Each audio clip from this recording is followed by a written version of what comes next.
சிவாஜிக்கு வந்து பேஸ் குரல்ல பாடினீங்க. ஆமா. எம்ஜிஆருக்கு வந்து கொஞ்சம் சாஃப்ட் குரல்ல பாடினீங்க. ஆமா. இப்ப ஒரு பாட்டு எடுத்துட்டு அதை சிவாஜி எம்ஜிஆருக்கு எப்படி பாடுவீங்கன்னு பாடி காமிக்க முடியுமா சார்? ஒரே ஒரு பாட்டு எடுத்துட்டு அந்த பாட்டு சிவாஜிக்கு எப்படி பாடுவீங்க, அது எம்ஜிஆருக்கு எப்படி பாடுவீங்க? இப்போ ஒரு பாட்டு நான் ஆணையிட்டான்னுட்டு 6 கட்ட சுத்தியில பாடுறோம், ஒரு எம்ஜிஆருக்காக பாடுறோம். அவருக்கு பாடுறது ஈஸி, எனக்கு நேசில்ல முனைகிடலாம். இவருக்கு அடி வயிற்றுலேருந்து ஃபுல் டெப்த்தில் கொடுக்கணும், இவருக்கு பாடுறது தான் கஷ்டம். இப்போ ஒரு பாட்டை வந்து இப்போ நான் ஆணையிட்டான்னுட்டு அவருக்கு நான் பாடுறேன். நான் மேலே பாடும்போது கஷ்டம் இல்லான்னு நினைப்பாரு, குறைச்சி சுத்தியில தான் நான் பாருவேன். நான் ஆணையிட்டான் அது நடந்து விட்டான். எம்ஜிஆர் சமாச்சாரம் இல்லை. இதே சிவாஜியாக ஆக்ட் பண்ணியிருந்தால் நான் ஆணையிட்டான் அது நடந்து விட்டான், இந்த வேகம். எம்ஜிஆர் பேச்சு அப்படின்னா இன்னையா பார்த்து ரொம்ப நாளாச்சு நீ வரவே மாட்டேங்கிறீங்க, இந்த குரல் தான் வரும். இவரு சிவாஜி என்ன இன்னப்போ உன்னை பார்த்து ரொம்ப நாளாச்சு வரவே இல்லையா, இதே அனுசரிச்சு. இந்த மத்தியில பாருங்க இவங்க ஜெய்சங்கர், நாகேஷ், என்னடா சௌஜமா இருக்கீங்களா, எப்போ நீங்க இங்க இருந்து வருவாங்க. என்னை பாருங்கள் ஞான ஒளி படத்துல அது நடுவுல ஆங்கில வார்த்தை எல்லாம் வருது, நோ பீஸ் ஆஃப் மைண்ட், அதெல்லாம் நீங்க பேசுனதா சிவாஜி சார் பேசுனதா? அது வந்து அந்த டைலாக்ஸ் எல்லாம் முதல்ல ஒரு வேடிக்கை நடந்தது. அப்போ இந்த பாட்டுல டைலாக் பேசுறதுக்கு சிவாஜி ஐயாவை கூட்டிட்டு வந்துட்டாங்க. நான் ஒரு ஓரத்துல உட்காந்துருந்தேன், கிருஷ்ணன் பஞ்சு சாரு அவங்கெல்லாம் உட்காந்துருக்காங்க. இந்த இங்கிலீஷ் டைலாக் சொல்லணுமே, சிவாஜி அவர்கள் சொன்னா நல்லா இருக்கும் அப்படின்னுட்டு அந்த ஸ்ருதியில விஸ்வநாதன் பாடி காமிக்கிறாரு. பாடிட்டு இந்த இடத்துல இந்த ஸ்டைல் என்ன சொன்ன, ஓ அப்படின்னு சொல்றாரு. இவரு நான் கேட்டேன், இந்த ஸ்டைலில் என்னன்னு சொல்ல முடியாதப்பா, யாரையாவது ட்ரை பண்ணுங்கப்பா அப்படின்னு சொல்லி முடிச்சிட்டாரு. ஜோசப் கிருஷ்ணான்னு ஒரு ஆங்கில இந்தியன் வயலின் வாசிக்கிறவர், அவரை சொன்னாங்க. அவரை வந்து கண்ணத்தை எல்லாம் அசைச்சுக்கிட்ட சொன்னாரு. இவர் சிவாஜி அப்படி சி நல்லா இல்லப்படா அப்படின்ட்டாரு. இந்த சதனை கூட்டியாந்து நிறுத்திட்டாங்க. இந்த எஃபெக்ட் ஸ்பெஷல் எஃபெக்ட் எல்லாம் கொடுப்பான், அவன் வந்தான். அவன் ஆரம்பிச்சான், நல்லா இல்லப்பா அப்படின்ட்டு. அப்ப பஞ்சு சார் உட்காந்து இருக்காரு, கிருஷ்ணன் பஞ்சு சார், ஏன் டிஎம்எஸ்ஸையே சொல்ல வைக்கலான்னு அப்படின்னு அபிப்பிராயம் சொன்னார். உடனே எம்எஸ்சி சார் வந்து, ஐயா இங்கிலீஷ் டைலாக் நீங்க சொல்லிடுறீங்களா அப்படின்னு. சொல்லிட்டா போச்சு அப்படின்னா சரின்னுட்டு உடனே அவர் சிவாஜி ஐயா கிட்ட போய் நின்னேன். ஐயா நீங்க எப்படி சொல்லுவீங்க, இந்த ஸ்டைல் சொல்லுங்க அப்படின்னா. ஓ மை லார்ட், பாடம் நீ உங்கள் மந்தையில் இருந்து 2 ஆடுகள் வேறு பாதையில் போய்விட்டன, இரண்டும் சந்தித்த போது பேச முடியவில்லையே. இந்த ஐயா ஸ்டைலு அப்படின்னு. சரி அந்த ஸ்டைல நான் சொல்றேன் கேளுங்க அப்படின்னு டேக்குக்கு அங்க போய் நின்றுட்டேன், மைக்கு முன்னால போய் நின்றுட்டேன். நல்ல ஒரு எக்கோ கொடுங்க சார், எனக்கு காதுல ஹெட்ஃபோன் போட்டுக்கிட்டு எக்கோ பாட்டை நான் மனசுலயே நினைக்கிறேன். அந்த பாட்டை பத்தி நினைச்சு பார்த்து என்னை பாருங்கள் இதெல்லாம் பாடிக்கிட்டு அந்த ஸ்டைல போய் நிக்கிறேன். ஓ மை லார்ட், பாடம் நீ உங்கள் மந்தையிலிருந்து 2 ஆடுகள் வேறு பாதையில் போய்விட்டன,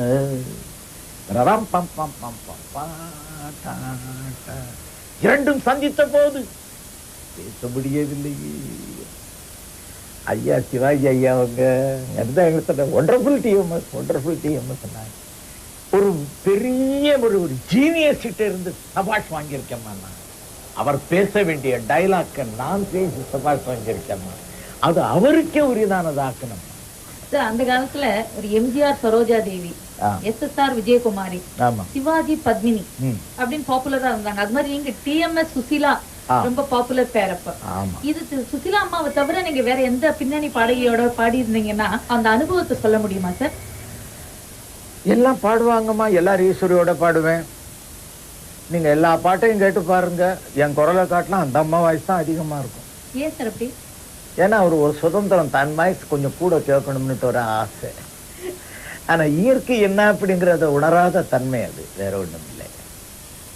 ஆனா நான் குறை சொல்ல மாட்டேன், அவங்களுக்குன்னு ஒரு ஸ்டைல். அந்த ஸ்தானத்துல எந்த பொண்ணும் இன்னும் வரல. எல்லாரும் ஈஸ்வரியன்னா அது ஒரு தனி முத்திரை, அப்படி பேர் வாங்கிட்டாங்க. ஜானகி அம்மாவோட பாடிருக்கீங்க? ஜானகி அது ஒரு பெக்யூலரான சாரீரம்மா. ஒரு குழந்தை மாதிரி பாடும், நல்ல வயசான ஒரு லேடி மாதிரியும் பாடும். அது ஒரு சாரீரத்தில் அப்பளுக்கு இல்லாத ஒரு சாரீரம். நினைச்ச சங்கதிகள்லாம் கரெக்டாக ஒழுங்காக விடணும். அப்பேற்பட்ட ஒரு ஆர்டிஸ்ட். அவங்க இப்பவும் பாடிட்டு இருக்காங்க. இப்ப எல்லாரும் ஈஸ்வரி அம்மா எடுத்துக்காங்க. மனசுல ஒரு குறை சார், என்னன்னு கேட்டீங்கன்னா, இப்போ எல்லாரும் ஈஸ்வரி அம்மா இப்ப பாடிட்டு இருக்காங்க, சுசிலா அம்மாவும் இப்ப பாடிட்டு இருக்காங்க, நீங்க ஜானகி அம்மாவும் இப்ப பாடிட்டு இருக்காங்க. நீங்க ஒரு மாதிரி ஒதுங்கிட்டீங்க. நான் ஒதுங்கலம்மா, மத்தவங்க என்ன பயன்படுத்தல. காரணம் என்ன தெரியுமோ, தாய்நாடுன்னு ஒரு படம் வந்ததும்மா. அதில் நான் ஒரு 5 பாட்டு பாடினம்மா. அத்தனை பாட்டும் ஹிட் ஆச்சு. சத்யராஜுக்கு பாடினம்மா. இது எனக்கு 4வது தலைமுறைம்மா. சிவாஜி எம்ஜிஆர் முதல் தலைமுறை, எஸ்எஸ்ஆர் ஜெய்சங்கர் இவங்களாம் 2வது தலைமுறை, 3வது விஜயகாந்த், அப்புறம் வந்து கமலஹாசன் இவங்கள. சத்யராஜ் 4வது தலைமுறை. 4 தலைமுறை கண்ட நாயகன் தான். அவருக்கு பாடி ரெக்கார்ட்லயே சேல்ஸ், பயங்கரமான சேல்ஸ், பேப்பர்ல எல்லாம் போட்டுட்டாங்க. அப்போ அந்த நேரத்துல புது படங்கள், இப்ப லேட்டஸ்ட் சாங்ஸோட பாடிய பாடல்கள் ஒரு 4 படங்கள் வந்தது. ஒரு பாட்டும் ஹிட் ஆகலை. இது ஒண்ணுதான் நின்னுதும்மா. இந்த ஆப்பாவனம் தான் இருந்து எடுத்தாரு. அப்ப நம்ம பிளேபேக் ஆர்டிஸ்டுகள்ல அவர்கிட்ட போய், ஆப்பாவனம் சொன்னதை நான் சொல்றேன், நான் பார்க்கல, அது அவர் சொன்னதை சொல்றேன். எல்லாம் வந்தாங்க. ஏன் எங்க அண்ணனை பாட வைக்கிறீங்க நீங்க? அவர் வந்து பாட ஆரம்பிச்சிட்டா எங்க பாட்டெல்லாம் எடுபடாது. தயவு செஞ்சு ஒரு 45 வருஷம் பாடிட்டாரு, அவர் ஏன் மறுபடியும் பாட வைக்கிறீங்க? நாங்கள்லாம் பொழைச்சிக்கிட்டு இருக்கோமே, அந்த பொழைப்பை ஏன் கிடக்குறீங்கன்னுட்டு. இதுதான் காரணம். சௌந்தரராஜன் மேல வெறுப்பல்ல, இந்த குரல் வந்தா பாக்கியெல்லாம் அடிபட்டு போயிடுங்கிற ஒரு பயம் தான் பயன். நியூ ட்ரெண்ட் செட்டர் அந்த பிலிம். எதுமா? ஒரு தலை ராகம். ஆமாம், அதுல நீங்க பாடிருக்கீங்க. ஆமாம். அது அந்த பாடல், அந்த 2 பாடல்கள் அதுல வந்து நல்ல அறச்சொல்லு விழுந்திருக்கு. அறச்சொல்லு பாடி அந்த படம் பாடினதுக்கு அப்புறம் தான் எனக்கு மார்க்கெட்டே போச்சு. என்ன சொல்றீங்க? நான் ஒரு ராசி இல்லா ராஜா. என் பேரு சௌந்தரராஜன். நான் ஒரு ராசி இல்லா சௌந்தரராஜன் அடங்கிருச்சாங்க. அவன் கோடி கோடியா சம்பாதிச்சுட்டான் ப்ரொடியூசர். அதாவது அந்த ப்ரொடியூசர் யாரு, நான் பேர் கூட மறந்துட்டேன். இப்ராஹிம் சார். அவர் அதை எடுத்தாரு. அந்த இப்ராஹிம் சார் கூட இல்லை, அவருக்கு பொண்ணு ஒன்று. அவர் அந்த லேடி மாதிரி பேசுவார், ஒரு நடிகர். ராஜேந்தர் அவர் தான். அப்பதான் எனக்கு அவர் பாட்டு சொல்லி கொடுத்தாரு. ஆனா நான் சொல்றதுல வந்து அவர் குறை சொல்லலைன்னா, அவர் என்ன நினைச்சாரு, இந்த ஸ்டைல் நம்ம கதைக்கு பொருத்தமா இருக்கு, அந்த ஹீரோ சொல்லக்கூடிய ஒரு இது, அதுக்கு இப்படி பாண்டாதான் நல்லா இருக்கும்னு அவர் எனக்கு பாட்டு சொல்லி கொடுத்தாரு. சொல்லும் போது எப்படி, நான் ஒரு ராஜி இல்லா ராஜான்னு இழுத்து பாடினாரு. ஐயா நீ பாடி காமிக்காது, எனக்கு இந்த மியூசிக் டைரக்டர்கிட்ட சொல்லிடு, நான் பிடிச்சிக்கிட்டு அந்த ஸ்டைல்ல பாடுறேன் அப்படின்னுட்டு. அப்புறம் நான் ஒரு ராசியில ராஜான்னுட்டு எம்பாயில வருது அந்த சொல்லு, இது வேணாம் ஐயா அப்படின்னு. அது ஹீரோ தான் சார் பாடுறாரு, நீங்க ஏன் கவலைப்படுறீங்க அப்படின்னு சொல்லிவிட்டாரு. எவ்வளவோ தடுத்து பார்த்தேன், நீங்க பாடித்தான் ஆகணும். இதோட விட்டாரா, என் கதையும் முடியும் நேரம் இது. இன்னொரு பாட்டு, இந்த தங்கவேலு அண்ணன் ஒரு நாள் என்ன திட்டினாரு. ஏய்யா உன் மாயால இந்த பாட்டை நீ பாடலாமா? நீ எப்படி வளர்ந்துகிட்டு இருக்கே, இதெல்லாம் பாடலாமா? ஏதோ பணம் வருதுங்கிறதுக்காக நீ பாடினியா? ஐயா நான் சண்டை போட்டேன்யா, அந்த கதாநாயகனுக்கு தான் சேரும்னு சொல்லிவிட்டாங்க ஐயா அப்படின்னு. என்ன பண்றது, அதனால இந்த பாட்டு பாடினதுனால எனக்கு மார்க்கெட் குறையில்லை. இன்னைக்கு நான் படத்திலேயே பாடல, படத்துக்கு எனக்கு சம்பந்தம் இல்லை. அப்போ இந்த உலகத்துல அத்தனை பேரும் சௌந்தரராஜன் மாதிரி எவனுமே பாடலைன்னு சொல்லிட்டு இருக்காங்க இல்லையா? இப்ப புது பாட்டுகள் வந்ததுனாலே தான் சௌந்தரராஜன் பாட்டினுடைய அருமை வெளியே தெரிஞ்சது. இது மாதிரி பாட்டுகள் வராம இருந்திருந்தா என் பாட்டை பத்தி யாருமே பேசியிருக்க மாட்டாங்க. எனக்கு பெருமைப்படுத்துறதுக்கு தான் புதிய பாடல்கள்லாம் வந்து இந்த புகழை கொடுத்ததுங்கிறத மனசார சந்தோஷப்பட்டுக்கிறேன். சார், இளையராஜா சாரோட முதல் படம் அன்னக்கிளி. அன்னக்கிளி படத்துல நீங்க பாட்டு பாடிருக்கீங்க. அப்புறம் தொடர்ந்து ஏன் இளையராஜா சார் இசையில நீங்க பாடல? பாண்டனே, சிவாஜி படங்களுக்கெல்லாம் பாண்டனே, வரிசையா வந்துகிட்டே இருந்தது. எத்தனை பாட்டுகளம்மா இவருக்கு பாடினதுல இந்த அந்த கிளி உன்னை தேடுதேன்னு ரொம்ப அழகா பாடி கொடியேற்றி வச்சாச்சு.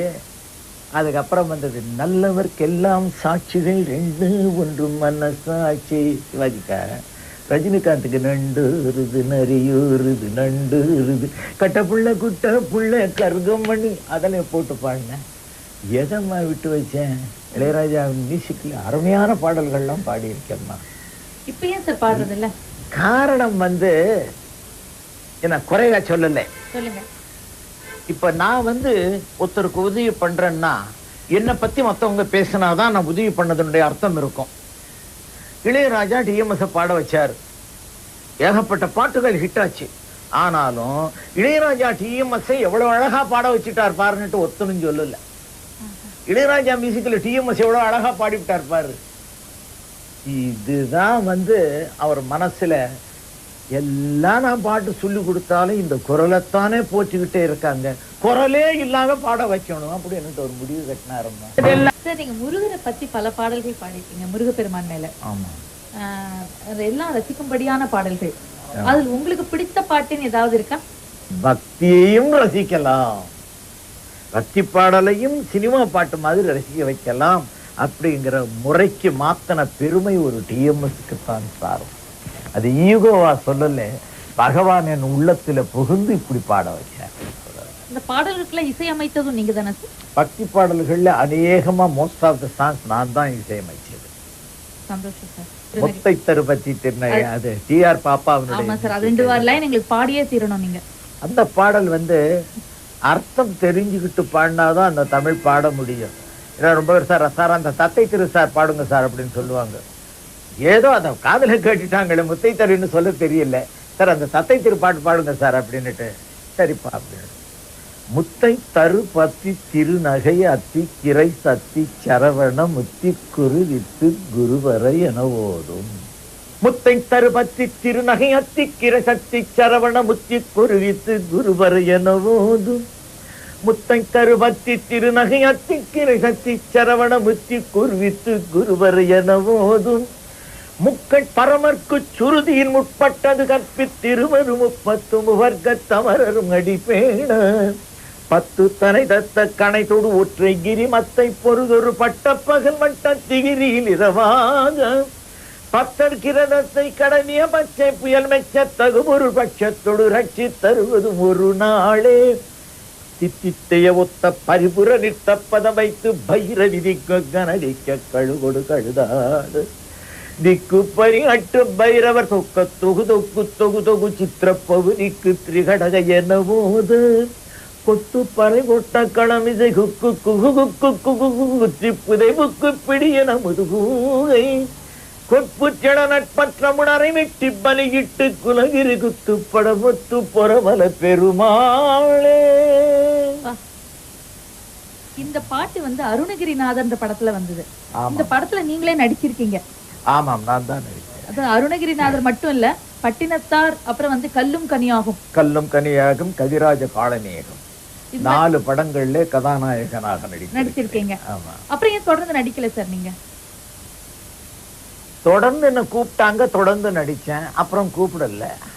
சொந்தமா கல்லும் கனியாகும்னு ஒரு படம் எடுத்தேன். நான் ஒன்று நினைச்சேன், கூட சேர்ந்த பார்ட்னர் ஒண்ணு நினைச்சாரு. அவர் கதாநாயகன் ஆகணும்னுட்டு ஆசைப்பட்டுட்டாரு. என் கையில கத்திய கொடுத்துட்டாரு. மக்கள் எல்லாம் சௌந்தரராஜன் நல்ல டுவெட் பாட்டுகள்லாம் பாடி ரொம்ப நல்லா நடிப்பார்னு எதிர்பார்த்தாங்க. என்ன வில்லன் போஸ்ட் கொடுத்துட்டாரு. என்ன 3 பாட்டு பாட வச்சுட்டு கூட சேர்ந்தவர் அவரும் 3 பாட்டு பாடி விட்டாரு. என்கிட்ட கதை சொன்னது ஒண்ணு, எடுத்தது ஒண்ணா போச்சு. அதுக்குத்தான் அப்ப இருந்து என்னுடைய ஆழ்ந்த அனுபவம் எனக்கு மட்டுமில்ல எல்லாருக்கும் சொல்லுவேன். கூட்டு தயாரிப்புல போகாதீங்க. நீங்களே கஷ்டப்பட்டு ஒரு தொழிலை செய்யுங்க. அதுல நஷ்டம் வந்தாலும் என்னுடைய மதியனத்தினால நஷ்டம் வந்தது, ஐ டோன்ட் கேர் அப்படின்னு நினைக்கலாம். கூட்டாளிய சேர்த்துக்கிட்டா உங்க தலையில கைய வச்சுட்டு அவன் பெரிய ஆளாயிடுவான். அதனால கூட்டு தயாரிப்புக்கு போகாதீங்க, ஜாயிண்ட் கையெழுத்து போடாதீங்க. சாக போகணும்னாலும் தனியா போய் சாவுங்க, கூட இன்னொரு ஆளை கொண்டு போகாதீங்க, சாக முடியாது. படத்துல இந்த சின்னஞ்சிறிய வண்ணப்பறவை எண்ணத்தை சொல்லுதம்மான்னு ஒரு சாங், ரொம்ப நல்ல சாங் சார் அது. அந்த பாட்டு முதல்ல சீர்காழி கோவிந்தராஜன் சார் பாடினாரு. அதுக்கப்புறம் அது இல்லாம உங்களை வந்து பாட சொன்னாங்க. ஆமா, அந்த குரல் வேண்டாம்னு சொல்லிட்டு உங்களை பாட சொன்னாங்க. அது ஏன் சார் அப்படி? அப்புறம் அதுமா ஒரு போட்டி பாடுற பாட்டு அது. இந்த போட்டியில ஒரு ஆணுக்கும் பெண்ணுக்கும் ஒரு போட்டி வருது. அந்த போட்டியில இவர் பாடுற மாதிரி அந்த பொண்ணு பாட முடியக்கூடாது அப்படிங்கிற ஒரு சிச்சுவேஷன். இதில் பிரபல இந்துஸ்தானி பாடகர் படே குலாம் அலி கான் மாதிரி பாடணும்னுட்டு நாங்கள் போய் புகழேந்தி சார், கேவி மகாதேவன் அவர்களோட அசிஸ்டண்ட்டு, அந்த பிற்காலெலாம் நிறைய போட்டு பாடணும் அப்படின்ட்டு அவரை ஸ்லைட்டாக ஹார்மோனியத்துலலாம் ஸ்பீடாக, ஹார்மோனியத்தில் அவங்களுக்கு ஸ்பீடாக வரும், குரலில் வராது, ஹார்மோனியத்தில் காமிச்சாங்க. பிற்காவை போட்டு இந்த மாதிரி சங்கதிகள்லாம் போட்டு வந்தது. நான் கேட்டுக்கிட்டே இருந்தேன். உடனே அவர்கிட்ட கேவி வாங்கிட்டு, மாமா என் சாரீரம் பிற்கா சாரீரம் இல்லை, நல்லா கார்வை கொடுத்த பாடுவேன், அந்த மாதிரி பாட்டுன்னா நான் பாடலாம், இந்த பிற்காலாம் எனக்கு வேணாம், எனக்கு வராத விஷயத்தை வர்ற மாதிரி நான் ஷோ பண்ண மாட்டேன், என்னால் முடியாதுன்னா முடியாது தான் அப்படின்ட்டு சொல்லிட்டு, அதனால அதுக்குன்னு கோவிந்தராஜன் நல்ல பிற்கா சாரீரம் நினைச்சதெல்லாம் போடும், அதுக்குன்னு ஒரு பிறந்த ஒரு சாரீரம் அது, ஆனால் நீங்கள் அவரை பயன்படுத்துங்க அப்படின்னு சொல்லிட்டு, சரிதான் மாப்பிள்ளை போங்க அப்படின்ட்டா நான் வந்துட்டேன். அப்புறம் அவரை வச்சு எடுத்திருக்காங்க. கரெக்டாக அவங்க நினச்ச மாதிரியே அப்படி பாடிவிட்டார். சும்மா சொல்லக்கூடாது, கார்வை கொடுத்து பாடுறதுல கோவிந்தராஜனுக்கு நிகர் அவர் தான். அவர் மாதிரி ஒரு சங்கீதத்தில் இந்த நுணுக்கமான பிடிகள்லாம் பாடுறதுன்னா ரொம்ப கஷ்டம். அது ராஜரத்னம் பிள்ளை நாதஸ்வரத்தில் வாசிப்பார் பாருங்க, அது மாதிரி இவர் சாரீரத்தில் விடணும். அப்பேற்பட்ட ஒரு திறமைசாலி. 2 ராஜன்கள் அழுத்தம் திருத்தமாக பாடியவங்க தமிழ்நாட்டில், ஒரு சவுந்தரராஜன், ஒரு கோவிந்தராஜன், அதுதான் நிஜம். அது மாதிரி என்ன பாட வச்சுட்டாங்க. உடனே திருவாளர் சிவாஜி அவர்கள் வந்து கேட்டிருக்காங்க. அப்போ வாஸ்தவம் தான்ப்பா, இந்த பிற்காலெல்லாம் கரெக்டாக இருக்கு, ஆனால் ஸ்தாயில போன ஒரு சின்ன குழந்தை பாடுற மாதிரி இருக்கேப்பா, என் குரலுக்கு கனமா இல்லையப்பா, டிஎம்எஸ் வச்சு எந்த அளவுக்கு அவருக்கு பிற்கா வருமோ அதை வச்சுக்கிட்டு எடுங்க அப்படின்னுட்டு எனக்கு தகுந்த மாதிரி சங்கத்தில் நானே எனக்கு இவ்வளவு பாட முடியும் அப்படின்ட்டு அந்த சங்கதிகள் எல்லாம் நானே அட்ஜஸ்ட் பண்ணிட்டு ஜோராக பாடி கொடுத்துட்டேன். அதைத்தான் மக்கள் எல்லாம் கேட்டாங்க, அதையே ஓஹோ இருக்குன்னு சொன்னாங்க. பிற்காவில் இறங்கிட்டோம்னா அந்த ஒரு சுகம் போயிடுமா, சுருதி சுத்தம் சேராது.